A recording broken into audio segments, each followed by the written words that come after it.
नमस्कार, मी साहस तुम्हा सर्वांसमोर एक नवीन एपिसोड घेऊन येतोय. आपल्या महाराष्ट्रातल्या मातीतला खेळ आहे कुस्ती.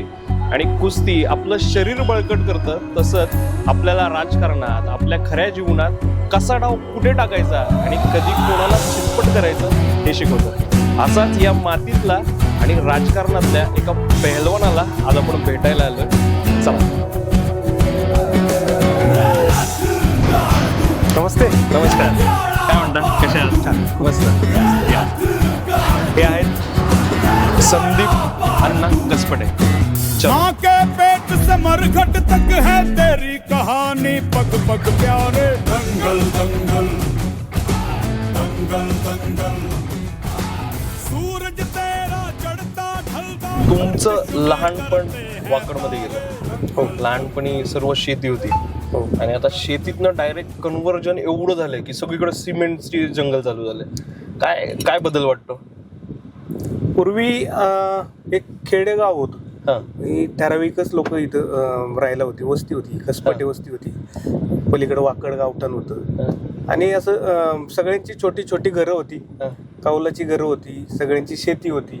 आणि खूप मोजकी लोक होते, त्यामुळे प्रत्येक जण ओळखायचा एकमेक. पण आता असं झालंय, आम्ही तरी ठीक आहे राजकारणात असल्यामुळे आमचा लोकांशी संपर्क असतो, पण इतर लोकांना असं होतं की आपण जर 50 लोक पाहिली तर एखादा कोणतरी ओळखीचा निघतो. पूर्वी म्हणजे कसं प्रत्येक बाहेर पारावर बसलं, सगळीकडे झालं, प्रत्येकाला नावानिशी ओळखी ओके असायच्या. हे एवढं सगळं असताना पैलवानकी किंवा मातीचा नाद कसा काय लागला? आता आमच्याकडं कसं आहे, प्रत्येक घराघणीच एक पैलवान असतो. बर, एक तरी असतो, मी कमीत कमी. ती पहिल्यापासूनच परंपरागत आवड आहे. आणि माझ्या वडिलांची इच्छा होती की मी कुस्ती क्षेत्रात चांगलं नाव करावं. आणि तसं माझ्यात पण लहानपणापासून ते एक होतच. त्यामुळं मी 9वीला होतो, 8वी-9वीला होतो. तर घरात कुणाला न विचारता मी डायरेक्ट बॅग भरून कुंजीर तालमीमध्ये गेलो होतो. आणि नंतर घरचे मला बघायला तिथं आले. कुठे गेला? तर वडील म्हणले, मग आता तू इथूनच राहा, तालमीत राहा, तालमीतून शाळा शिक. बर. तर मी तालमीतून शाळेत जायचो. अरे, म्हणजे तिथे राहायला होता तुम्ही? कुंजीर तालमीत राहायचो. हो, स्वतःचं जेवण स्वतः बनवायचं, सगळं स्वतः करायचं, शाळेत जायचं. कुंजीर तालीम कुठे होती? पुण्यात सदाशिव पेठमध्ये. बरोबर, आपल्या आता लक्ष्मी रोडच्या मागच्या बाजूला. हो, बरोबर, चौकात, कुमटेकर चौकात बरोबर असलेली ती तालीम मी दाखवतो तुम्हाला. तिथे सर कुस्तीला होते राहून. आणि त्यानंतर मी असं ऐकलं की कोल्हापूरला पण होता. हो, कोल्हापूरला मी 6 ते 7 वर्ष होतो. शाहू मिल मध्ये आमचे वस्ताद होते कैलासवासी लक्ष्मण वडार, नामदेव मोळे, त्यांच्या मार्गदर्शनाखाली मी बर सराव केला. मग तिथेही असंच पूर्ण 4 वर्ष पूर्ण वेळ तालमीत. पूर्ण वेळ वर्षातून एखादा 2 सणाला यायचो. आमची जत्रा असती वाकडगावची, त्यावेळेस असायचो, किंवा दसरा दिवाळी, एवढेच. बाकी मग मी इतर वेळेस तिकडेच असायचो. सरांनी खाशाबा मैदान, इथे मैदान गाजवलंय, ते आपण बोलूच बसल्यावर. पण तो एक मस्त किस्सा आहे. सूरज तेरा चढ़ता ढलता, गर्दिश में करते हैं तारे. दंगल दंगल दंगल दंगल, धड़कने छाती में जब दुबक जाती है, पीठ थप थपा उनको फिर जगह बात बन जाती है. बावले हाथी सी. बराच वेळ गेला. हा, तुमचं बरंच वेळ झालं होतं. माझे 2-3 फोन झाले. कामं झाली. काय सध्या संपर्क चालू आहे ना सर.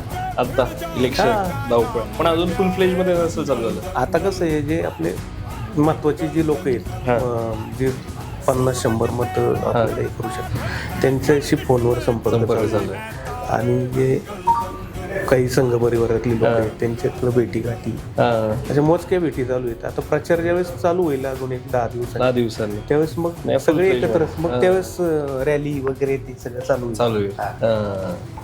आता कुस्ती करायचा तर कुस्तीतला असा कोणचा चांगला डाव आवडता? धोबी पछाड. मला माझी ओळखच होती ती. होय का? संदीप कसपटे म्हणजे धोबी पछाड. बर. आणि 4 वर्ष होता ना? नाही, मी 9-10 वर्ष होतो. 10 वर्षात किती खेळले असेल? किती? भरपूर कुस्त्या खेळल्या, भरपूर खेळले. होय का? हो. वयाच्या कितव्या वर्षापर्यंत? वयाच्या 20व्या वर्षापर्यंत. 20व्यापर्यंत? हा. बापरे. आणि मोठी कुस्ती कोणती? कोल्हापूरला मैदानात झाली होती माझी, खासबाग मैदान. हा का? मारली होती? हो, जिंकली होती. कुस्तीतला आणि राजकारणातला असा फेवरेट डाव तुम्ही सांगितला धोबी पछाड, हा कुस्तीत तर बऱ्याचदा केला, राजकारणात कधी केला? 2017ला केला. अरे वा. तेव्हाच आपला विजयी अंक किती होता? किती मतांची लीड होती? दुप्पट मतांनी निवडून आलो तुम्ही समोरच्याच्या. दुप्पट? हो, आम्ही आणि माझा संपूर्ण पॅनल, 4ही सीट. वा. आणि कुस्तीला तुम्ही कोल्हापुरात होता तेव्हा मला बऱ्याच जणांनी सांगितलं की तुमचे रूम पार्टनर होते महेश दादा. महेश दादा होते आमचे, विशाल आप्पा कलाटे होते, शुक्राचार्य वांजळे होते, स्वर्गीय आमदार रमेश भाऊ वांजळे. तुम्ही सगळे एक रूम शेअर करायचं? हो, एकत्र राहिलेलो खूप. म्हणजे पूर्वी, आता मला एकाने टर्म सांगितली की पूर्वी फर्ग्युसन कॉलेज चालू होण्याआधी न्यू इंग्लिश स्कूलला लोकमान्य टिळक, आगरकर आणि कानिटकर हे 3 जण कुस्तीच्या आखाड्यात पण मित्र होते. नंतर त्यांनी शिक्षणाच्या क्षेत्रात पण मैत्री केली, राजकारणाच्या ह्याच्यात पण ते सगळे मिळून होते. असंच तुमचं जरा समीकरण आहे. मुरली अण्णा होते, महेश दादा होते, आमचे शुक्राभाऊ वांजळे होते, बाबा कंदारे होते. म्हणजे आता हे राजकीय संदीप बोंडवे येतात, आमचे योगेश दोडके हिंद केसरी, हे आम्ही सगळे लहानपणापासून. आमचा एक मित्र होता तळेगावचा, नगराध्यक्ष पण होता सचिन शेळके, तो वारला काही वर्षांपूर्वी. असे आमचे खूप मित्र होते, बाबा बुचडे. बरं. आमचे खूप असं मोठी टीम होती. काय अजून संपर्कात आहेत सगळे? अजून सगळे संपर्कात आहेत. काय तसेच संबंध आहेत अजूनही तसेच. सगळ्यांच्या सुखादुःखात आम्ही एकत्र भेटतो, लग्न कार्यात भेटतो.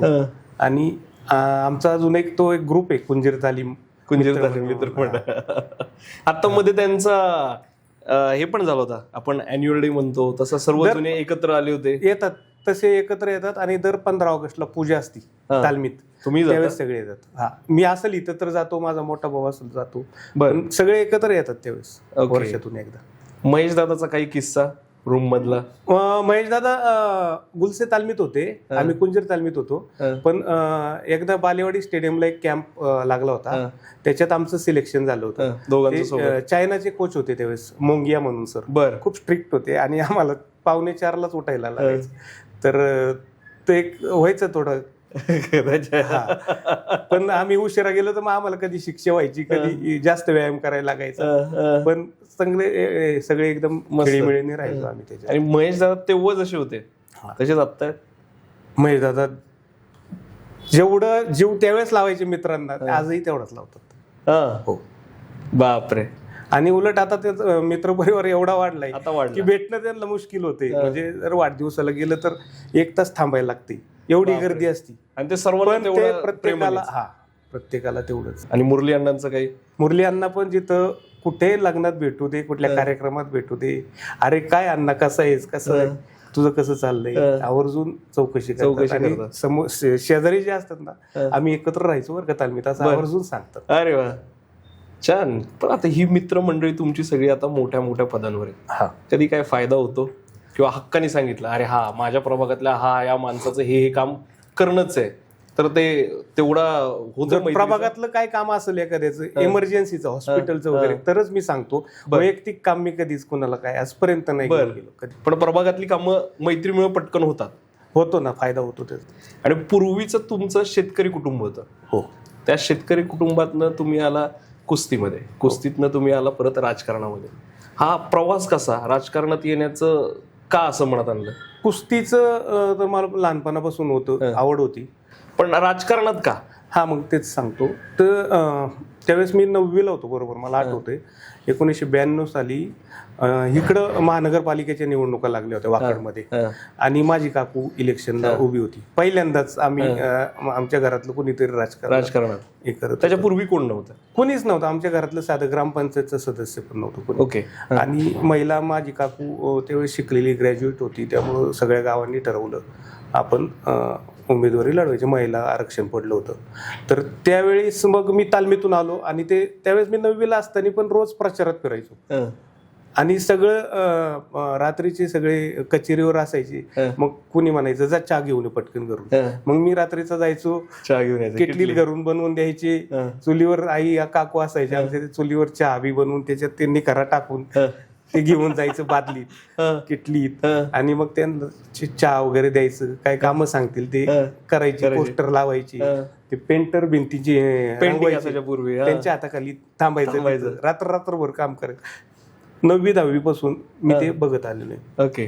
पण त्या निवडणुकीत आमचं अवघ्या 104 मतांनी पराभव झाला. तेव्हा मतदान पण कमी, मतदान असं होतं, पण ते काही लोक अचानक बदलले. मी पाहिलं, बोलत एक होते आणि करत एक होते. वेगळे केले. आणि त्यावेळेस जे घरच्यांना आमच्या खूप मनाला लागलं त्या गोष्टी, आणि मी त्या पाहिल्या. तर त्याच वेळेस ठरवलं होतं की 9वीत असताना. हो. मग त्यानंतर पुढचा प्रवास थोडा इमोशनल झालाय, पण काय तेवढं काय फील होतं तेव्हा? त्या आईबाबांचं होतं, तुमचं होतं, भावाचं होतं. तेव्हा भावाभावांचं मिळून काय ठरलं की नाही आता कसपटे वरती आलेच पाहिजे? त्याच वेळेस ठरवलं होतं आपल्या घरच्यांच्या चेहऱ्यावर हसू आणायचं आणि एक विजय मिळून नक्की द्यायचा यांना. त्याच वेळेस ठरवलं होतं. परत एकदा दुसऱ्यांदा पार 2012ला ती परत एकदा संधी आली. त्यावेळेस पण महिला आरक्षण पडलं होतं. त्यावेळेस पण थोड्या मतांनी पराभव झाला. मग मी विचार केला की आपण हे जे करतोय याच्यात आपलं कुटुंब फरफट होते का काय, आपल्या 8 तासामुळं हे होतंय का. तर मी खूप विचार केला त्या गोष्टीचा, आणि मग ठरवलं आता तर आपण याच्यात उतरलोयच ना, तर मग एवढी तयारी करायची, एवढी लोकांची कामं करायची की आपल्या पुढं कुणी टिकलंच नाही पाहिजे. मग ज्या दिवशी पराभव झाला त्या दिवसापासून कामाला लागलो. तर आज तागायक मी एकही दिवस माझं ऑफिस बंद नसतं, आणि माझ्याबरोबर जेवढी माझी टीम आहे, माझे सगळे भाऊ आहेत, माझे सहकारी आहेत ऑफिसमधले, आम्ही एकही दिवस कामाचा खाडा करत नाही. जे सांगल ते काम करतो, जे पडल ते काम करतो. प्रभागात कुठल्याही नागरिकात कुठलीही इमर्जन्सी असो आम्ही तिथं जातो. बरं, मग जो 2017ला विजय मिळाला, ती रात्र कशी गेली?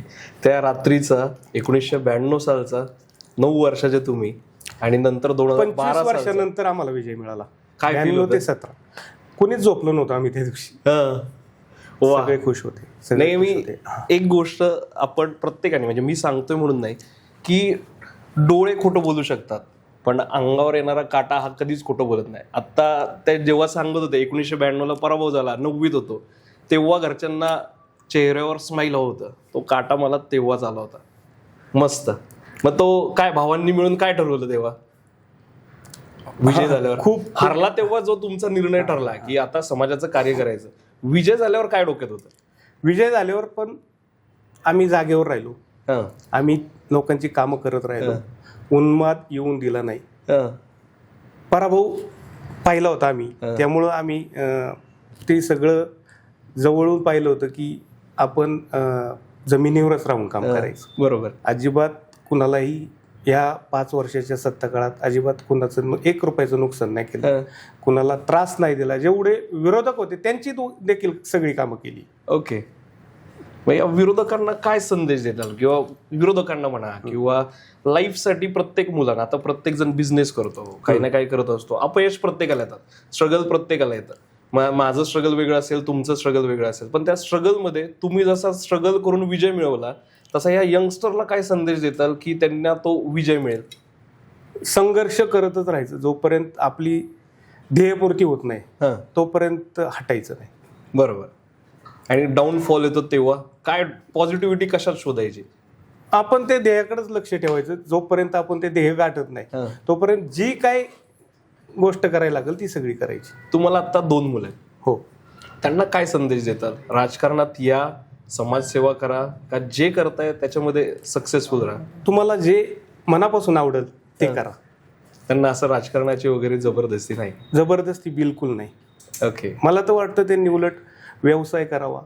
जे मला जमलं नाही कधीच, त्यांनी चांगल्या प्रकारे व्यवसाय करावा, कुटुंबाला वेळ द्यावा. माझ्याकडून या राजकारणात कुटुंबाकडे खूप दुर्लक्ष झालं.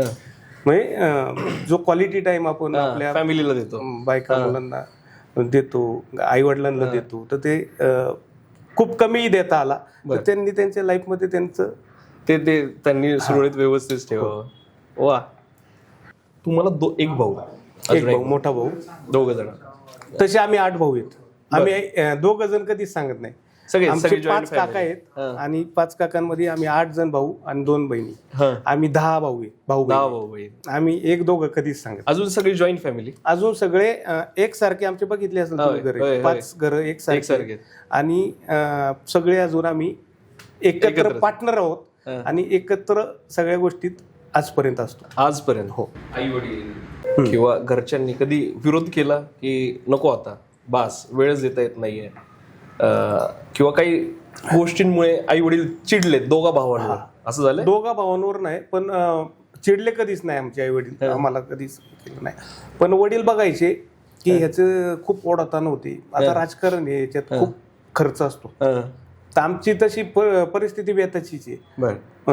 त्यामुळे वडिलांना वाटायचं कधी अरे तू एवढं सगळं करतोय, पुढं परिवाराचा पण फ्युचरचा विचार करा. तर तेवढं त्यांना वाटायचं तू खर्च नको करू जास्त, तू कर सेवा, तुला आवडते लोकांची, पण तू प्रमाणात कर असं. बर. आणि लग्नाच्या आधीपासून राजकारणात होता? हो. आणि लग्नानंतर किती वर्षांनी नगरसेवक पद मिळालं? माझं लग्न 2002ला झालं. 2ला. आणि 2017ला मी नगरसेवक 15 वर्षांनी. मग वहिनींचा तेवढाच सपोर्ट आहे? नक्कीच तिचं प्रत्येक माझ्या कामात तेवढंच सहभाग असायचा.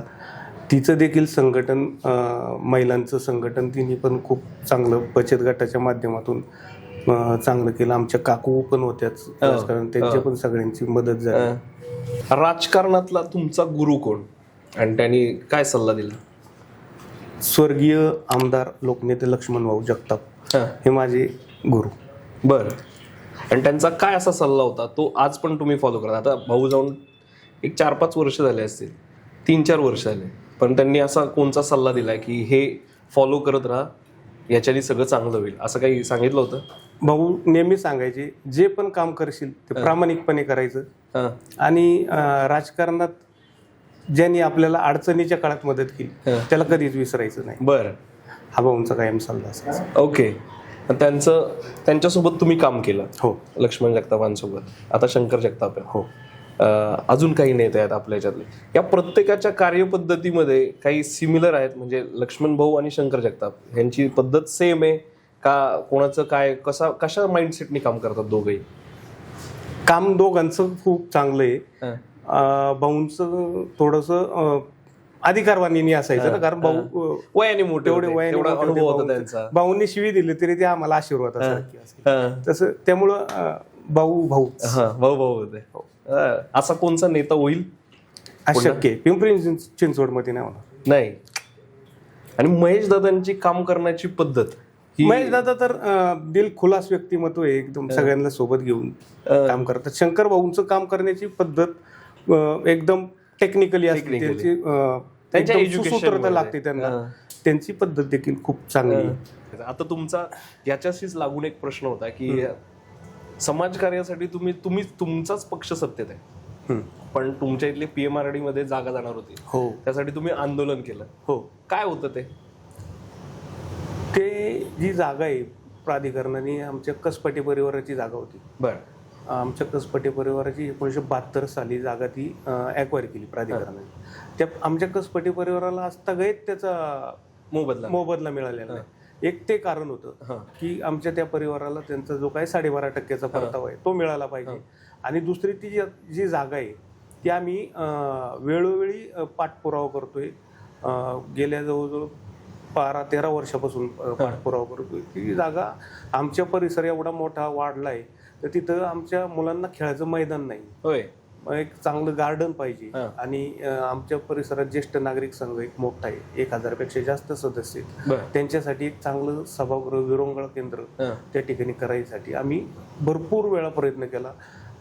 त्यावेळेसचे मुख्यमंत्री, उपमुख्यमंत्री, पालकमंत्री असतील, आपले आमदार, खासदार यांच्या माध्यमातून आम्ही सातत्याने ती जागा मागतोय आणि ती जागा आम्हाला द्यायचं कबूल देखील झालेली. माननीय मुख्यमंत्र्यांची सभा झाली होती आता 2024च्या इलेक्शन, आता शंकर भाऊंच्या प्रचाराच्या वेळेस. त्यावेळेस मुख्यमंत्र्यांनी तिथे जाहीर भाषणात आम्हाला सांगितलं की ही समोरची जागा तुम्हाला तुमच्या खेळाच्या मैदानासाठी, गार्डनसाठी देणार. पण अचानक त्या ठिकाणी काही ऍक्टिव्हिटी चालू आल्या आणि आम्हाला कळलं की त्यातली काही जागा एका बिल्डरला तिथं विकसनासाठी देण्याचं चाललंय PMRD. त्यामुळं मी त्या आमच्या प्रभागातल्या नागरिकांच्या ज्या गरजा आहेत त्याच्यासाठी मी त्या ठिकाणी आंदोलन केलं होतं. त्या आंदोलनाचा काही उपयोग झाला? आंदोलनातून उपयोग झाला, कारण आमच्या वरिष्ठांनी त्याची दखल घेतली. PMRDच्या अधिकाऱ्यांना त्यांचे फोन गेले आणि ती जागा आमच्या गार्डन प्लेग्राऊंड आणि विरंगुळा केंद्रासाठी मंजूर झाली. मंजूर होण्याच्या प्रक्रियेत आली. वा, छान. माझा प्रश्न तुम्हाला हाच होता की समाजासाठी कधी पक्षाच्या विरोधात जाऊन किंवा पक्षाला हट्ट करून काय करायची गरज पडली तर ते तुम्ही करून दाखवलंच आहे, केलंच आहे. आमचा पक्ष शिकवतोय आम्हाला तेच की राष्ट्र प्रथम, नंतर पक्ष आणि शेवटी स्वतः. आता मी ज्या पदावर काम करतोय त्या लोकांसाठी जर मला काय करता नाही आलं, ते जर आम्ही पूर्तता नाही करू शकलो तर मग माझ्या राजकारणाचा काय उपयोग? अरे वा, हेच ह्यालाच एक असा लागूनच होता की कोविड आला. मला काही जणांनी फोटो दाखवले तुमचे, आता मी इंटरव्ह्यू घेणार आहे हे कळल्यावर. त्यामध्ये तुम्ही एकटा डोक्याला मफलर बांधलाय, तुम्ही ट्रॅक्टर काढला आणि प्रत्येक सोसायटीत फवारणी करत होता.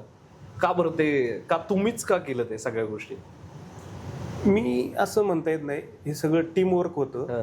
कारण त्याच्यामध्ये मला सांगितलं की तुम्ही तुमच्या टीम मधल्या दुसऱ्या कोणाला जाऊ देत नव्हते, कारण कोविड होता. सांगतो ना, कारण सांगतो मी. त्यावेळेस एकतर कोणालाच कळत नव्हतं काय केलं पाहिजे. आपण बातम्यांना बघायचो किंवा पेपरमध्ये काय वाचण्यात यायचं की बाबा काय काय उपाययोजना केल्या पाहिजेत याचा प्रसार थांबवण्यासाठी. तर मग ते स्प्रे करायचं सगळीकडे, औषध फवारणी. मग तो एक 2 ट्रॅक्टर होते आमचे पुनावळेचे एक शेतकरी, त्यांच्याकडे ते 2 ट्रॅक्टर होते. त्यांना म्हणलं तुम्ही देणार का मला ते भाड्याने? तर त्यांनी मला दिले ते 2 ट्रॅक्टर.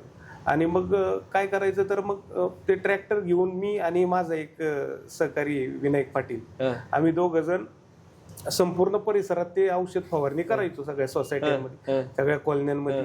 आमचा रोजचा दिनक्रम होता तो. आम्ही जवळजवळ 1 महिनाभर ते ट्रॅक्टरनी फवारणी केली. पण आता ह्याच्यात काय व्हायचं, माझा भाऊ प्रसाद असेल, निखिल, अक्षय, मिलिंद, अजय, परत माझ्या ऑफिस मधले अमित असेल, गोपी, जाणवले, तर ह्यांच्या घरी पण लहान मुलं आहेत. मी त्यांना म्हणायचं तुम्ही बाहेर पडू नका. आता विनायक मी बाहेर पडले. विनायक आमचा 15 दिवस घरी नव्हता गेला. 2 लहान मुली आहेत त्याला, घरीच गेले नाही, ऑफिसवरच. मी पण 4-4 दिवस कधी ऑफिसवरच थांबायचो. कारण घरात माझ्या आई वडिलांना पण कोविड झाला होता, स्कोर जास्त होता. आई वडील हॉस्पिटलमध्ये होते आणि मी हॉस्पिटल पण बघायचो आणि प्रभाग करायचो. वा, तर तो काळच असा होता. आता काही किस्से तर असं सांगतो, काही इथल्या आपल्या परिसरातल्या लोकांचे मुलं परदेशात आणि घरी दोघच, नवरा बायको. तर एक काका तर असे होते, त्यांना डायलिसिस करायचे 4 दिवस. बरं त्यावेळेस कसं करणार, बाहेरच पडायचं नाही डायलिसिसला. तर तो माझ्या सहकारी एक शुभम, तो दर 4 दिवसांनी माझ्या गाडीत त्या काकांना घेऊन जायचा आणि डायलिसिस करून परत घरी आणून सोडायचा. बापरे, अशी अनेक उदाहरणं आहेत.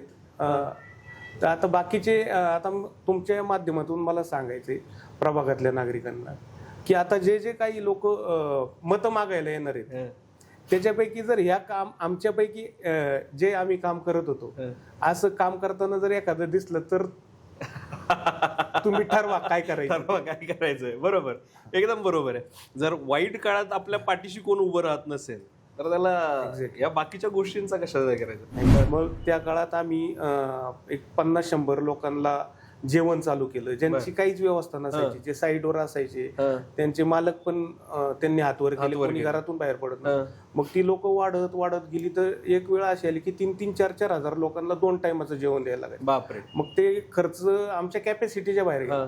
मग मी आमच्या लक्ष्मण भाऊंशी संपर्क साधला. भाऊ म्हणले तू घाबरू नको, मला ते मुंडेताईंना भेट आणि त्यांच्या कॅन्टीन मधून तुला रोज 2-3 हजार लोकांचं जेवण तू तिथं घेऊन जा. 2 महिने आम्ही ते जेवण लोकांना पुरवत होतो. बापरे. 2 टाइम, ज्यांना अजिबात, काहींना पार्सल द्यायचो, काही लोक तिथं लाईन लावून थांबायचे. मग तिथं सगळ्यांना ते काही असेल, वरण भात असेल, खिचडी असेल, जे काय असेल जेवण ते आम्ही ते पुरवलं. बापरे, छान. मस्त. आणि असंच पुराच्या वेळेस पण तुम्ही बरीच धावपळ केली होती, पाण्यात उतरला, एकदम पाण्यात ग्राउंडवर जाऊन काम केलं. 2019ला तशी परिस्थिती आली होती. आपलं मानकर चौकातला तो जो रस्ता आहे BRT रोड, तिथं मग त्यावेळेस जास्त पाऊस झाला होता आणि पूर आला होता की म्हणजे अक्षरशः छाती इतकं पाणी होतं. बापरे. आणि सगळ्यांचा संपर्क तुटला होता. मग त्यावेळी दैनंदिन ज्या गरजा आहेत म्हणजे 2-3 दिवस तशी परिस्थिती होती. मग साधं दूध असेल, भाजीपाला असेल, कुणाची औषधं असेल, मग ते आम्ही तिथं लोकांना नेऊन द्यायचो. परत कुणाची इमर्जन्सी असेल, आता त्या आमच्या एक महिला भगिनीची त्यावेळेस डिलिव्हरी होणार होती, तेवढंच त्याच काळात ते मग आमच्याशी संपर्क साधला. मग आम्ही तेवढ्या पाण्यात जाऊन त्या ताईंना इथपर्यंत आणलं रोडपर्यंत. बापरे. आणि त्यांना हॉस्पिटलला पोच केलं. अरे, अशी काही त्यांची डिलिव्हरी झाल्यानंतर त्यांनी काही फोन संपर्क केला? अजून माझ्या संपर्कात आहेत ते. अरे वा. फोटोसाठी काम करतात, माझा फोटो निघेल, इंस्टाग्रामला जाईल, मग मी व्हायरल होईल, लोक मला छान तिथं ऍप्रिशिएट करतील. पण तुम्ही एवढी कामं केली, पाण्यात उतरला, कोविडमध्ये केली, या सगळ्यांचं असं फोटोसाठी काम करायचं चांगलं का नॉर्मल आपलं जे चाललंय ते चाललंय? कारण तुम्ही मगाशी ऑफिसला पण म्हटलं दिखावा नाही करायचा मला, बरोबर, जे आहे ते माझ्या पुरतं आहे, मी लोकांना जे देणे ते माझं कर्तव्य आहे. बरोबर. ते त्याच्या मागचा थॉट काय हे, म्हणजे अपब्रिंगिंग तसं नाही. आपण ज्या माणसासाठी काम करतो ना त्या माणसाला तर माहित असतं आपण काम करतोय, मग दाखवायचं कशाला? काही लोक काम नाही करत, फक्त फोटो. नेते आजकालचे सर्व तसेच आहेत. मीच आता किती नेत्यांचं बघतोय. आता तुम्हाला मला एक उदाहरण याच्यावर देता येईल. आमच्या कसपट्टी वस्तीमध्ये एक मंदिर आहे, विठ्ठल रुक्माईचं मंदिर आहे, जुनं मंदिर आहे. पूर्वी ते 3 गुंठ्यात होतं, तर त्याचा जीर्णोद्धार करायचा होता. बरं. तर त्यावेळी सगळे आमचे ज्येष्ठ मंडळी, सगळी गावकी आली, जगन्नाथ आप्पा कसपटे आमचे वारले ते आता, ते असतील, आमचे रामहरी तात्या कसपटे, बाळासाहेब महाराज जाधव, संपत तात्या कसपटे, आपले चिंतामण तात्या कसपटे, असे आमचे आताचे अध्यक्ष आनंदांना कसपटे, अशी ज्येष्ठ मंडळींनी सगळ्यांनी मिळून ठरवलं की आपल्याला हे मंदिर मोठं करायचंय, ते जीर्णोद्धार करायचंय. तर मी रोज माझ्याकडे सकाळी 6:30-7 वाजता उठवायला यायचे. तू उठ, आपल्याला पैसे गोळा करायचे सगळीकडे, नाही का, निधी. प्रत्येकाला मर्यादा, मोठं काम होतं ते मंदिराचं.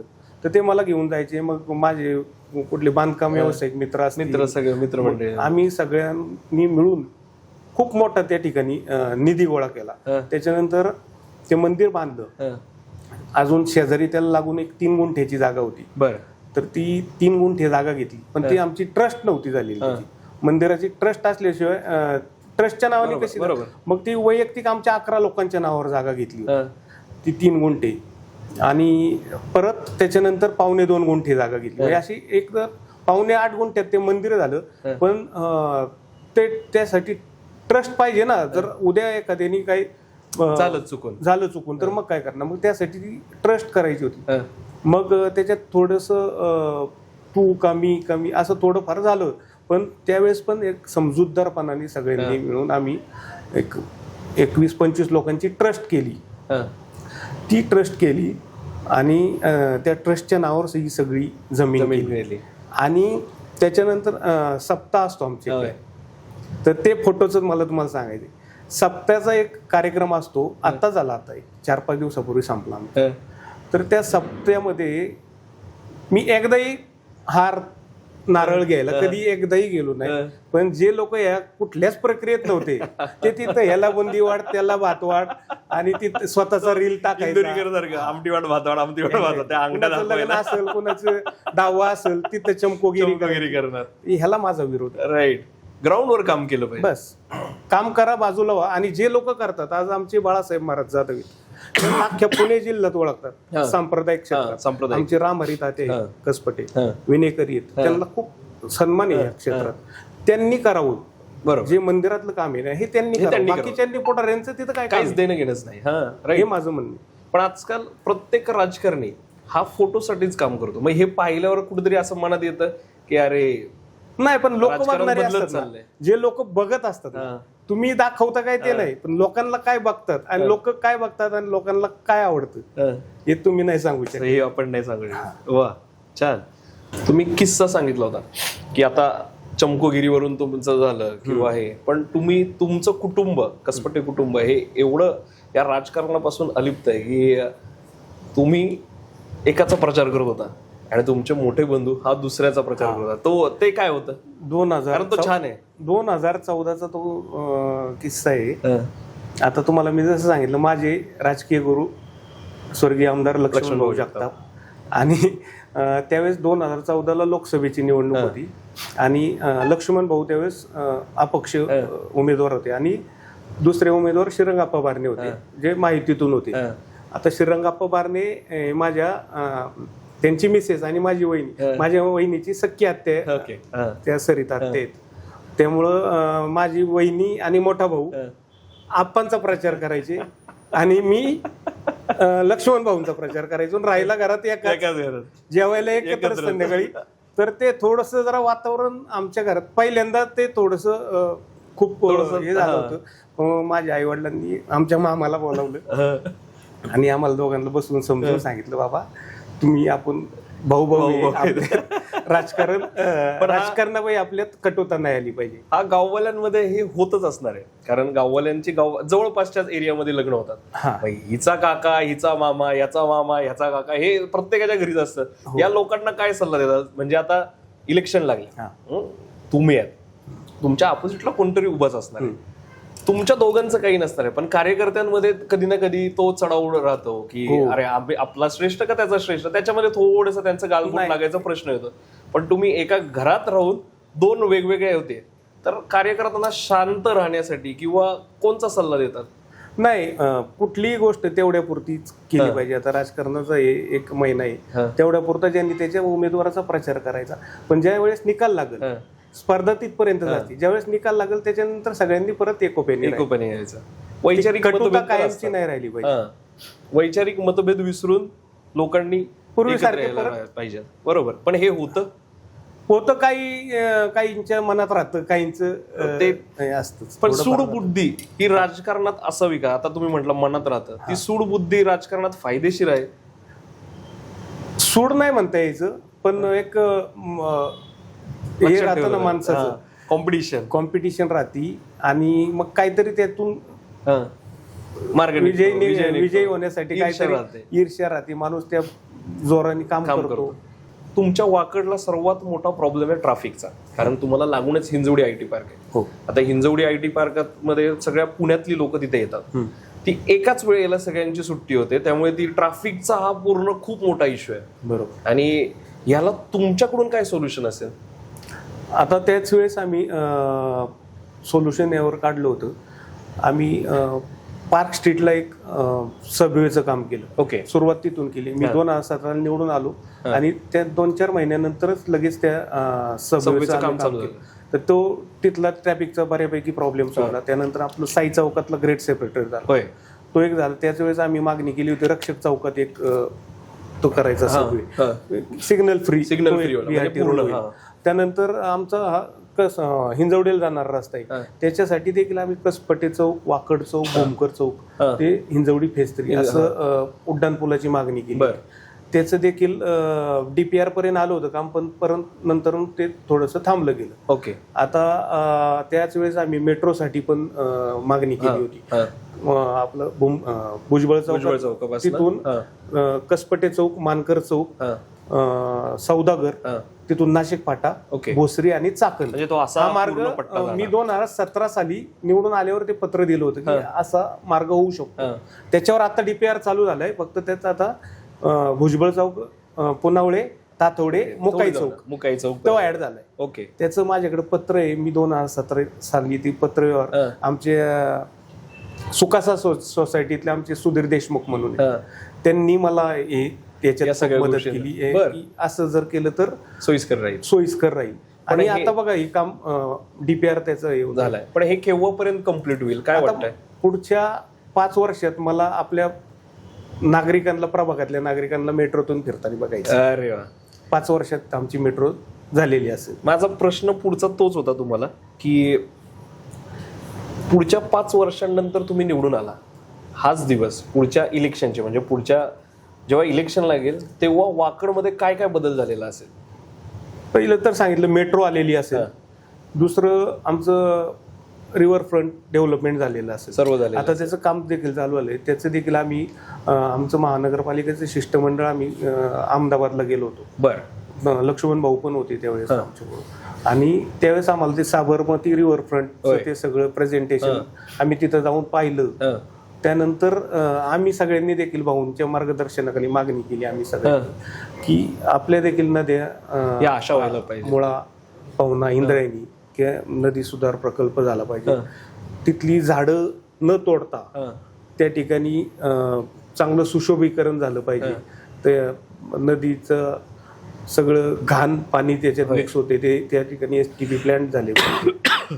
तिथं चांगली एक लिनियर गार्डन सारखं गार्डन व्हायला पाहिजे, रस्ता झाला पाहिजे. त्या ठिकाणी सायकल ट्रॅक असेल, वॉकिंग जॉगिंग साठी लोकांना चांगलं लोकांना एक चांगला तो परिसर व्हायला पाहिजे. पण त्याच्यानंतर आपण रिव्हर मधून बोट पण चालू होणार आहेत असं हा, ते आता शंकर भाऊंचं आमचं पुढचं ते टार्गेट आहे की आपण वॉटर टॅक्सी चालू करू. हे पॉसिबल आहे, होऊ शकतं. कुठलीही गोष्ट अशक्य नसती. ओके, होऊ शकतं. हो. अजून काय 5 वर्षांनंतर वाकडकरांना भेटेल? आमचं ते खेळाचं मैदान, गार्डन आणि ज्येष्ठ नागरिकांसाठी विरंगुळा केंद्र. आणि आता आपला हा परिसर आहे, वाकड झालं, सौदागर झालं, थेरगाव झालं, राटणी झालं, इथे एक सांस्कृतिक भवन नाहीये. इथं 3-4 लाख लोकसंख्येचा हा भाग आहे. आता जसं रामकृष्ण मोरे प्रेक्षालय त्या धर्तीवर एक चांगलं नाट्यगृह आमच्या परिसरात आणण्यासाठी मी प्रयत्न करतो. बाळासाहेब ठाकरेंचं एक वाक्य होतं की एका पॉलिटिशियन सोबत एक वकील असावा, एक संगीतकार असावा, एक फिल्म इंडस्ट्रीशी रिलेटेड एक डॉक्टर असावा. ही सगळी मित्रमंडळी मिळूनच त्या राजकारणाला प्रगल्भ करत असते. बरोबर. मग असं तुमचं मित्रमंडळ हे असंच आहे? खूप प्रत्येक क्षेत्रातले. याच्यातला काही फायदा होतो का? सजेशन्स ऐकता का जर कोणी सजेशन? कारण तुम्ही आता देशमुखांचं नाव घेतलं, देशमुखांनी तुम्हाला मेट्रोच्या हा प्लॅन बद्दल सजेशन दिलं. अजून एक आहे देशमुख. तर आपला जो आता जे आंदोलन केलं मी त्या PMRDच्या प्लॉटवर, तर आमचे अरुण देशमुख काका म्हणून, त्यांचं वय सिनियर सिटीजन, पण त्यांचा अनुभव खूप चांगला आहे, म्हणजे खूप अनुभवी येते आणि त्यांची तळमळ असती काहीतरी आपल्या परिसरात समाजासाठी काहीतरी. दुसरे एक आमचे सचिन गुणाले म्हणून मित्र आहेत, अभिजित गरड म्हणून मित्र आहेत. आता ते सचिन गुणाले 2014-15 साली त्यांनी मला एक आयडिया सुचवली. स्वच्छ भारत अभियान मोदीजींनी चालू केलं होतं, तर ते म्हणले आपण आपल्या इथं पण चालू करू. तर मग माझी तर तयारी होतीच. मग आमचे एक लाभे काका म्हणून होते, ते वारले आता. तर आम्ही सगळ्यांनी, कुकडोलकर काका, मला आठवतंय सगळे, हे सगळे दर रविवारी आम्ही स्वच्छ भारत अभियान राबवायचो. म्हणजे सुरुवातीला आम्ही 10-15 जण होतो, नंतर असं झालं की 100-150 लोक एकत्र यायला आम्ही दर रविवारी स्वच्छता अभियान घ्यायचो परिसरात. आणि त्यातच मग त्या मोकळा प्लॉट होता, तिथं झोपडपट्टी बसली होती. मग ती झोपडपट्टी आम्ही प्राधिकरणाच्या मागे लागून त्याचा पाठपुरावा करून, नाही ती झोपडपट्टी अनधिकृत होती, कुठलेही लोक येऊन तिथे झोपडे, तर आम्ही ते कारवाई करायला लावली. सगळी झोपडपट्टी पाडली आणि त्या ठिकाणी स्वच्छता अभियान घेतलं. आम्ही झाडं लावली आणि तो त्या प्लॉटचा आम्ही स्वखर्चाने सगळा साफ केला. आणि तिथं क्रिकेटची स्पर्धा घेतली, म्हणजे मुलं खेळायला पण चालू झाली. मग प्राधिकरणाचे अध्यक्ष आमचे सदाशिव खाडे सर झाले. मग त्यांच्याकडून आम्ही ती भिंत बांधून घेतली, नाहीतर तिथं कचरा टाकायचे, कोण काही चालायच्या. मग असे आम्ही एक माणसाची मला साथ मिळाली. म्हणजे मी एकटा काहीच नाही करू शकत, ही सगळी अनुभवी लोक माझ्या बरोबर होती, त्याच्यामुळं मी काही गोष्टी करू शकलो. अरे वा, छान छान. आता आपला हिंजवडीचा हा प्रॉब्लेम आपण सांगितला की तुम्ही तिथून मेट्रो आणताय, ट्रॅफिक साठी ग्रेड सेपरेटर केले, पण हा सर्वात मोठा प्रश्न इथला ब्रिज आहे. तो ब्रिज अजून चालू का नाही झाला? हा, तो ब्रिज मी नगरसेवक व्हायच्या पूर्वीच मंजूर झाला होता, अर्धा झाला होता. आणि पुणे महानगरपालिकेचा अर्ध्यापर्यंत आला होता, आमचा भाग राहिला होता. मग मी तो आपल्या महापालिकेचा पाठपुरावा करून आपले कमिशनर, पुण्याचे कमिशनर, हे निम्मे पैसे काढून दोघांचे तो पूल पूर्ण केला. परंतु त्याला जोडणारा जो बालेवाडीचा रस्ता होता तो काही शेतकऱ्यांनी अडवला. त्याच्यामुळं त्याला उशीर झाला. परंतु आता चंद्रकांतदादा पाटील आमचे आमदार शंकरभाऊ जगताप यांच्याच समन्वयाने त्या रस्त्याचं काम चालू झाले. आत्ताच मागच्या 15 दिवसापूर्वी शंकरभाऊंनी आम्ही तिथं व्हिजिट केली आणि आता येत्या 1-1.5 महिन्यात तो पूल वापरासाठी वापरायला होईल. तो सर्वात मोठा ट्रॅफिक सॉल्व्ह करणारा ठरेल, कारण सर्व लोड याच रोडला जातो. तिकडून डायव्हर्जन मिळेल आणि मग नागरिकांना जरा ट्रॅफिक मधून सुटका मिळेल. तुम्ही एकदम वेगळे निघाला. मला जसं माझ्या डोक्यात पर्स्पेक्टिव्ह होता वेगळा, नाही का, बरं, राजकारण आणि सगळं. तुम्ही एकदम पूर्ण डिफरंट, एकदम सरळ साधा, सरळ. कारण एवढी नावं तुम्ही घेतली आता. शरद पवारांचं आहे बघा, शरद पवार नावं कधी विसरत नाही. तुम्ही एवढी नावं सांगितली, जवळपास 20 नावं सांगितली असेल. देशमुख झाले, अजून दुसरे झाले, मुंडेकडून तुम्ही हे घ्या. 2014चे स्वच्छता अभियान करण्याच्या वेळेसची तुमची ती सगळी काका मंडळी झाली. हे कसं काय?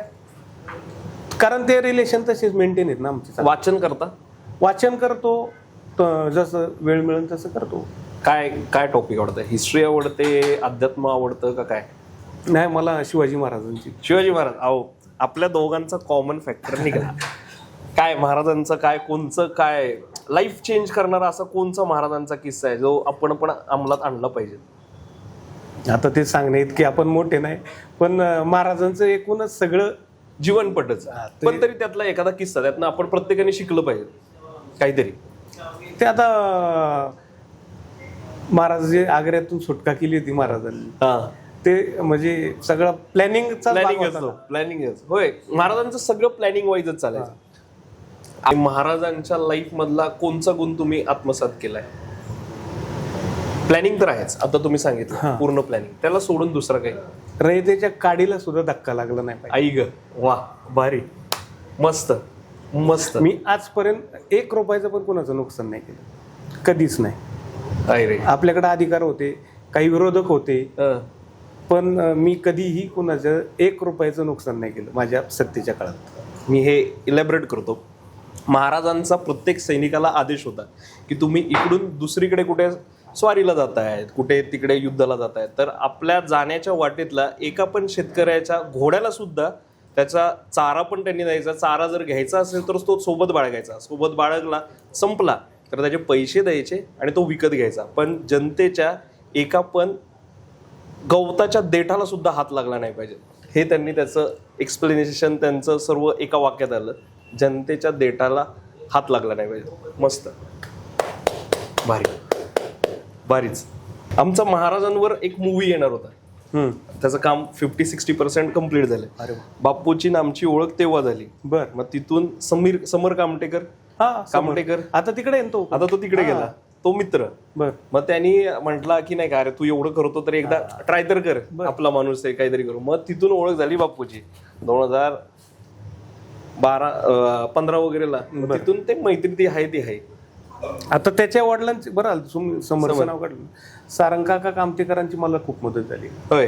2000. आता मी नवीन नव्हतो ना नगरसेवक, मला जास्त काय प्रशासकीय अनुभव नव्हता. तर भाऊंबरोबर असायचे ते तेव्हा, मी पण असायचो, गाडीत मागं बसायचो आपला, त्यांचं ऐकायचं गप्पा नाही. मग भाऊ म्हणले तू सारंगची मदत घे, तुला काय येईल. त्यांना तेव्हा लॅपटॉप मॅन म्हणायचे. आणि त्यांनी मला सांगितलं होतं की तुम्ही आहे ना तुमच्या प्रभागात फिरा 2-3 दिवस.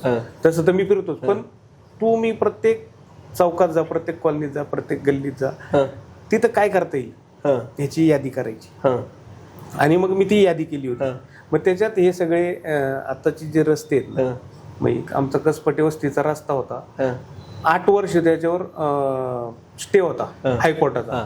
त्या अक्षरशः खड्डे झाले होते. आणि महानगरपालिकेत आपलं एवढी श्रीमंत महानगरपालिका, आणि गुडघे एवढे काही ठिकाणी मेन रस्ता 24 मीटरचा, बरं त्याच्यावर स्टे असल्यामुळे तिथं काय करताच यायचं नाही. तर मग मी निवडून आल्यावर पहिल्यांदा जे काय काम केलं असेल की जे शेतकरी आमचे कसपटे होते त्यांची आणि महानगरपालिकेचे अधिकारी कमिशनर असतील त्यांची मीटिंग केली, 2-3 मीटिंग केल्या, त्यांच्यात सामोपचार घडवून त्या रस्त्याचं काम केलं. पहिलं माझं काम ते 3 महिन्याच्या आत मी तो रस्ता 8 वर्षाला काढलेला रस्ता मी 3 महिन्यात कम्प्लीट केला. वा, छान. कामटेकरांचं तेवढं होतं ते सर्वांना तसे. पण आता तुम्ही लक्ष्मण जगतापांचं म्हटलं, लक्ष्मण जगताप आणि तुमच्या वयामध्ये बराच फरक आहे. हो. भाऊंकडे असा काय गुण होता की ही जी तुमची फळी आहे, तुम्ही झाला, शत्रुघ्न काटे झाला, तेव्हा बरेच जण होते, आता जे अपोजिशनला आहेत ते पण त्यांच्यासोबतच होती सगळी मंडळी. ही का त्यांच्यासोबत कनेक्ट व्हायची? त्यांना तो एज गॅप जाणवत नव्हता की नाही, ही भाऊ- आपल्या वयाची नाहीये. भाऊंचे सगळे तरुणच मित्र सगळे असायचे. तरुण. हा. भाऊ कसे व्यायाम करायचे, त्यांना तरुण दाडसी मुलं आवडायची, म्हणजे ते एनकरेज करायचे प्रत्येकाला. ओके, बर. उलट मला म्हणायचे तू व्यायाम करत जा. आता माझी तब्येत पहिल्यापासून पहिल्यापासून. पहिलं नसल्यामुळे पण भाऊ म्हणायचे तू व्यायाम केला पाहिजे, सकाळी लवकर उठलं पाहिजे. प्रत्येकाला ते सकाळी उठायचं टायमिंग काय माझं? मी 7:30-8 वाजतो रोज. बापरे. आणि दिवस संपतो केव्हा? दिवस लवकर येतो घरी मी, लवकरच असं म्हणजे 9-10 वाजेपर्यंत. बाहेर हॉटलिंग होतं? क्वचित होतं, क्वचित होतं. आठवड्यातून एखाद दिवस. आणि फेवरेट फूड? वरण भात. वरण भात तूप टाकून त्याचा उडदाचा पापड सगळ्याला. नाही, जी काय भाजी असेल ती, पण वरण भात मला आवडतं. छान छान. बाहेर जाता वहिनींना घेऊन? हा, आम्ही जातो हॉटेलला दोघच? दोघं जातो, मुलं जातो आम्ही. पण हे बाहेर मुलांना देशात सोडून फिरायला असं कधी झालंय वेळ दोघांनीच काढलाय, जातो डेटला बरेच गेला, वेळा. भेटलाय? हा. क्वचित जातो, पण मुलं आम्ही सोबतच जातो. पण राजकारणामुळे पर्सनल लाईफला डिस्टर्बन्स होतो का? थोडाफार होतो ना, मग वेळ कमी देता येतो. असं मोकळं फिरता? आता आम्हाला वाटलं तो पण असेल, हा असेल, आम्हाला वाटलं चला टपरीवर चहा पिऊन येऊ. हा, भरपूर. मग भरपूर गँग आहे तुमची? हा, मित्रपरिवार भेटता अजून? भेटतो, नेहमी भेटतो. आणि लाईफ टर्निंग पॉइंट कोणचा होता लाईफ मध्ये? हा, हे झालं यानंतर तुमचा पैलवानकीचा बाज बदलला, राग कमी झाला, किंवा असं काही झालं फॅमिलीमध्ये म्हणा किंवा राजकारणात म्हणा, तिथून लाईफच चेंज झालं सडन? ते सांगितलं ना मी तुम्हाला, जो 2012ला एक पराभव झाला आणि दुसरा जे 2014ला लक्ष्मण भाऊ आणि आप्पा होते त्यावेळेस, तो भाऊंचा पराभव पण खूप मनाला लागला होता. बर. मग तर स्पीड डबल केलं कामाचं, की आपण कुठंतरी कमी पडतो याचा अर्थ. आता अशी कार्यकर्ते मिळतात लक्ष्मण भाऊंना. लक्ष्मण भाऊंचा पराभव हा तुमच्या जिवारी लागला. भाऊ म्हणजे आम्ही भाऊ असं वेगळं कोणाला समजत नव्हते. भाऊ प्रत्येकाला सख्या भावासारखे जपायचे. बापरे. जर कधी कधी रागवले, आपण 2-4 दिवस नाही दिसलो, 8 दिवस नाही दिसलो, तर भाऊ फोन करणार, फोन करायचे, ए कुठे आहे तू, लय बिझी झाला का, लय मोठा झाला का? अरे, असं काही बोललेत तुम्हाला कधी?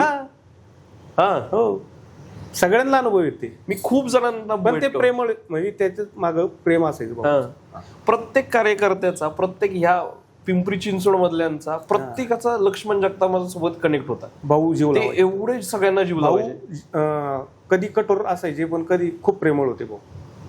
कधी कधी तर थोडेफार मतभेद झाले माझे, पण भाऊंनी कधीच अंतर नाही दिलं. ओके. बीजेपी म्हटलं की काय येतं डोक्यासमोर? बीजेपी म्हणले की हिंदुत्व. आणि छत्रपती शिवाजी महाराज म्हटलं शौर्य, संभाजी महाराज त्याग. वाकड परिसर नाव ऐकलं तर काय चित्र असतं? लहानपणीचं वाकड, आत्ताचं वाकड, का अजून विकास करायचा आहे तो वाकड? आता बघा तुम्ही तुलनेत इतर प्रभाग बघा. होय. म्हणजे तुम्ही 26 नंबर प्रभाग आहे आमचा वाकड पिंपरी निलक.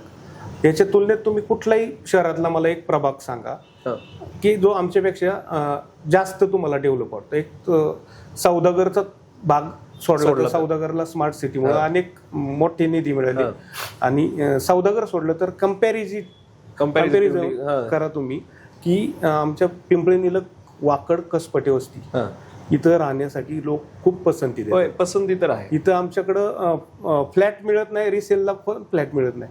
भाड्याने फ्लॅट घ्यायचा म्हणलं तरी महिना वेटिंग असते. सर्वात जास्त सुरक्षित प्रभाग म्हणून आमचा हा प्रभाग आहे. अरे वा, छान.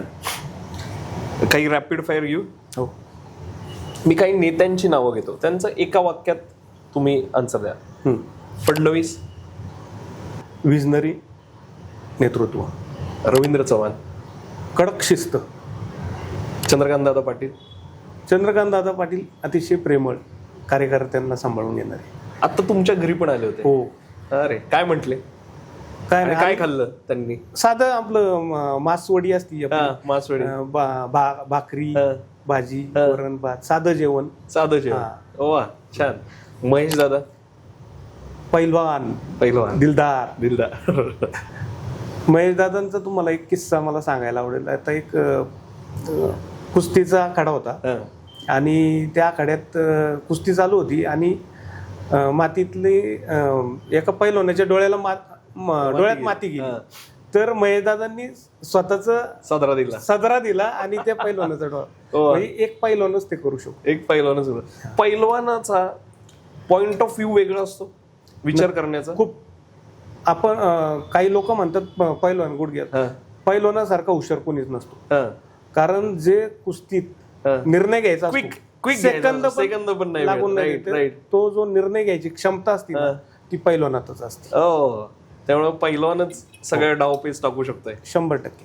शंकर जगताप शांत, संयमी, बर अभ्यासू, अभ्यास खूप.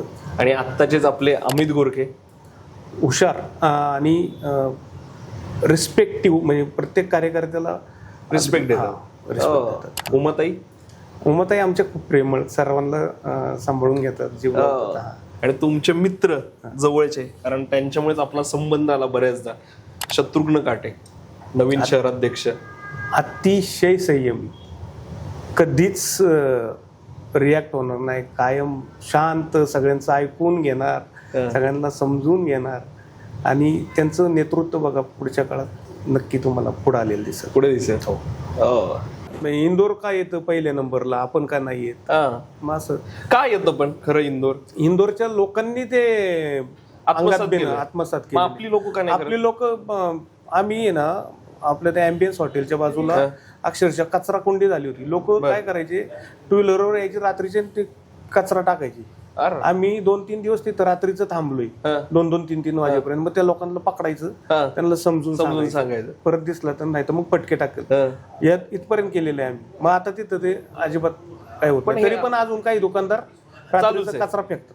कारण दुपारी एज्युकेटेड लोकांमध्येच जास्त आहे. का बरं? सुशिक्षितच लोक करतात, दुकानदार करतात, हॉटेलवाले करतात आणि सोसायटीतले पण करतात. जे जॉबला जातात त्यांना काही कचरा गाडी त्या वेळेत नाही टाकता येत, मग ते रात्रीचा कार्यक्रम करून टाकतात. अरे पण हे आपल्या महाराष्ट्रीयन लोकांचीच हा प्रॉब्लेम आहे की आपण आपला प्रभाग आपला नाही समजत, की तो समजला पाहिजे की हे माझं शहर आहे, माझंच घर आहे. आम्ही प्रत्येक दुकानदाराला जाऊन समजायला की तुम्ही हे आपलं प्रभाग, आपलं घर आहे, तुम्ही तुमच्या दारात कचरा ठेवा, सकाळी लोक आरोग्याचे घेऊन जातील. बरोबर. पण तुम्ही रात्री उशिरा तुमचं हॉटेल बंद झालं, दुकान बंद झालं आणि तुम्ही रस्त्यावर इतर टाकलं, चुकीचं आहे. अरे आता मी बऱ्याचदा तुमच्या या रोडवरून जातो, तर प्रत्येक वेळेस तुमच्या ऑफिसकडे पाहिलं, कार्यालयाकडे पाहिलं तर तिथे ज्येष्ठ नागरिक सारखे दिसतात. त्यांचा काय जिव्हाळा आहे तुमच्यावर, एवढा का जीव लावतात? ते ज्येष्ठ नागरिकांचा खरं आमचं एक वेगळंच नातेसंबंध आहे. आम्ही 2014 साली कसपटे वस्ती ज्येष्ठ नागरिक संघाची स्थापना केली. मी पूर्वी दहीहंडीचे कार्यक्रम घ्यायचो, दहीहंडी ऑर्गनाईज करायचो. त्या दहीहंडीला काही ज्येष्ठ नागरिक आले होते आमच्याकडे कार्यक्रमाला. मग मी त्यांना स्टेजवर बसवलं, तर त्यांनी मला ते त्यावेळेस आयडिया दिली. त्यावेळेस आमचे ते 5-6 लोकच होते. लाभे काका होते, कोकडोलकर काका होते, आमचे देशमुख, असे 5-6 लोक होते. म्हणजे आपण या परिसरात आम्ही सगळे नवीन आहेत, तर आपण एक संघ, ज्येष्ठ नागरिक संघाची स्थापना करायची, तर तुम्ही मदत करणार. तर मग मी लगेच होकार दिला त्यांना आणि आम्ही त्यावेळेस ते एक ज्येष्ठ कसपटी वस्ती ज्येष्ठ नागरिक संघाची स्थापना केली, रजिस्टर केलं. त्यावेळेस अवघे 30-40 सदस्य होते. मग त्यांची आम्ही एक ट्रिप काढली होती शिर्डी शनी शिंगणापूरला. त्यावेळेस एक बस होती आणि आम्ही जाऊन आलो. मग ते ऍक्टिव्हिटीज एक वाढत गेल्या. मग आम्ही वर्धापन दिन चालू केला, मग ते सदस्य वाढत गेले. मग आम्ही दर 2 वर्षांनी ट्रिप कुठं बाहेर काढायचो. तर आता ते आमचे जवळजवळ 1000+ सदस्य, 1000+ सदस्य आहेत. आता आम्ही मागच्या 8 दिवसापूर्वी दिव्यागराला ट्रिप काढली होती. तर 800 लोक होते आणि सगळे आपल्या परिसरात ज्येष्ठ नागरिक. आणि दर 2 महिन्यांनी एक गेट टुगेदर असतं, द्विमासिक सभा म्हणतात त्याला. त्याच्यात त्या 2 महिन्यांमध्ये ज्या लोकांचे वाढदिवस असतात त्या लोकांचे वाढदिवस एकत्र कॉमन सगळ्यांना एक पुस्तक द्यायचं आणि सगळ्यांचं एक सेलिब्रेट करायचं. पण आता ही एवढी लोक तुम्ही नेता, ट्रिपला नेतात, त्यांच्या मुलांना असा प्रश्न नाही पडत अरे आपले आई वडील चाललेत, वय झालंय आता प्रत्येकाचं, ते सेफ राहतील किंवा काय असं? त्यांच्या मुलांना खात्री आहे. संदीप कसपटे हा त्यांचा भाऊ आहे. अरे तो जसं त्याच्या आई वडिलांची काळजी घेतो ते आपल्या आई वडिलांची. त्यामुळेच एवढे 1200-1300 जण तुमच्या जवळ कनेक्ट झालेत. वा छान. आता इलेक्शन लागले, बरोबर. इलेक्शन झालं, तुम्ही निवडून आला, तर पुढच्या 5 वर्षाच्या तुमचं पुन्हा इलेक्शन लागूपर्यंत वाकडमध्ये काय बदल झालेला असेल? पुढच्या 5 वर्षामध्ये आपल्या वाकडचे नागरिक त्यांच्यासोबत मी मेट्रोनी प्रवास करणार. म्हणजे आमच्या परिसरात मेट्रो आलेली असणार 5 वर्षात. रिव्हर फ्रंट डेव्हलपमेंट झालेलं असणार. त्या ठिकाणी आम्ही एकत्र वॉकिंग करू शकतो. जे माझं स्वप्न आहे, मला या परिसरात आमच्या लहान मुलांसाठी खेळाचं मैदान करायचं, त्या मुलांना खेळताना मला बघायचंय. दुसरं आमचे ज्येष्ठ नागरिक आहेत, या ज्येष्ठ नागरिकांसाठी मोठं असं विरंगुळा केंद्र करायचंय आणि एक सांस्कृतिक भवन, जे रामकृष्ण मोरे सभागृह आहे त्या धर्तीवर एक चांगलं सांस्कृतिक नाट्यगृह या ठिकाणी आम्हाला करायचं. ओके. रायगडावर गेलाय? रायगडावर आमचे 400 ज्येष्ठ नागरिक घेऊन गेलो होतो. बर. आणि सगळे 400चे 400 लोक शेवटपर्यंत होते चालत. रोपवेने गेले, तिथून पण 2-3 किलोमीटर चालत जायला लागतं, वरती थोडे पायऱ्या आहेत, शेवटपर्यंत होते सगळे. बापरे. आणि तिथं सगळ्यांनी घोषणाबाजी केली, सगळ्यांनी छत्रपती शिवाजी महाराज की जय. काय महाराजांच्या समाधीवर गेल्यावर काय विचार येतात? काय तिथं निशब्दच होतोय माणूस. आणि तुमच्यावर या 5 वर्षात असा कोणता खोटा आरोप झाला जो ऐकून असं वाईट वाटलं किंवा हसायला आलं? तर एक आरोप असा झाला की त्याचं खूप वाईट वाटलं मला, की अफवा पसरवायचे लोक की संदीप कसपटे लक्ष्मण भाऊंना सोडून नाही. बरं. नाही का, त्यांची साथ सोडल. पण हे कधीच माझ्या मनात पण आलं नाही आजपर्यंत. अरे की मी भाऊंना सोडून जाईल. मी खूप जण पाहिले, खूप माझ्यावर खोटा आरोप केला. अनेकांनी त्यांच्या स्वार्थासाठी त्या ठिकाणी मला बदनाम करायचा प्रयत्न केला. भाऊ ऍडमिट होते ज्युपिटरला, 2दा तसं झालं की भाऊ 2दा सिरियस होते. पण त्या काळामध्ये भाऊंचा एकही शिष्य, कोणचाच माणूस नाही जो दुसरीकडे मूव्ह पण नाही झाला. तेवढं सर्वांनी भाऊंना प्रेम पण दिलं त्या प्रत्येक माणसाने. बरोबर. आणि आता आपण मुलाखत घ्यायला आलो तो राजकारणी पर्सनची, पण हे राजकारणा पलीकडचा माणूस मला आज भेटला. छत्रपती शिवाजी महाराजांच्या तत्वावर चालणारा माणूस भेटला. आणि आत्तापर्यंत ह्या दिवसात जेवढ्या इंटरव्ह्यू झाल्या त्यातला सर्वात बेस्ट इंटरव्ह्यू हा आजचा. मस्त, धन्यवाद. तुम्हाला कसं वाटलं? खूपच छान. मी पहिल्यांदा इंटरव्ह्यू दिलाय आज. बरं. मला कुठल्याच प्रसिद्धीची कधी गरज नाही लागली. पण आता हे आमचे सगळे सगळ्यांच्या आग्रहामुळे पहिल्यांदा कॅमेरा समोर बोलतोय. ओके. खूप छान पद्धतीने इंटरव्ह्यू झालाय. यांच्या चॅनलला सबस्क्राईब करा, लाईक करा, शेअर करा. वा, थँक्यू. आता अजून पुढची कोणाची घ्यावी, कोणाची लाईफ तुम्हाला ऐकायला आवडेल असं तुमच्या मित्रमंडळांमध्ये? ओके, बापू काटे. चालेल. पुढच्या 2 दिवसात आपण शत्रुघ्न काटेंची, जे नवीन शहराध्यक्ष झालेत, त्यांचा इंटरव्ह्यू करू. डन. चला, चालेल.